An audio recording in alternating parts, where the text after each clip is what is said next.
Well, it's been more than 3 decades since the Vietnam War, but today, some overlooked veterans are finally being recognized for their service. CBS 5 reporter Ann Makovic is in Alameda talking to some of today's very special guests. Hi, Ann.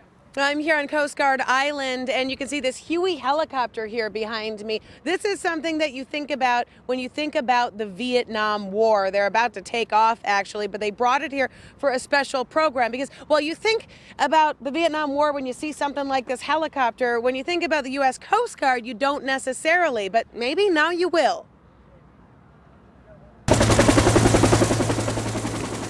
And with the sound of a Huey chopper, memories of the Vietnam era came rushing back.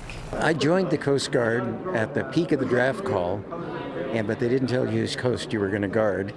It turns out it was in the South Pacific. And after his tour of duty in Vietnam, Roger Gagos and many of his comrades have had a public relations issue. Wearing this hat, I've had people say to me, "Oh, well, you weren't actually in Vietnam, were you?" Well, yes, in fact, I was. Today on Coast Guard Island, a gathering for about 100 Coast Guard vets. People don't recognize the Coast Guard in many ways anyway.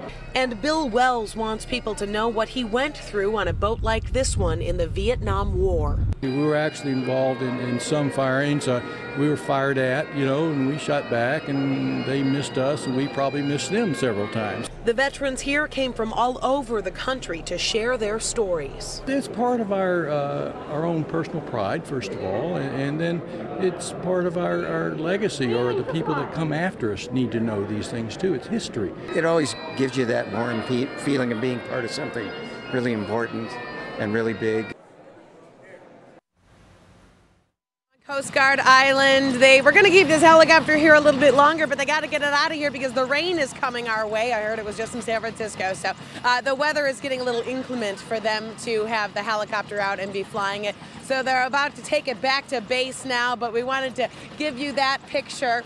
And the Coast Guard here, they hold events like this luncheon every year honoring different veterans of different wars. Live on Coast Guard Island, Ann Makovic, CBS 5.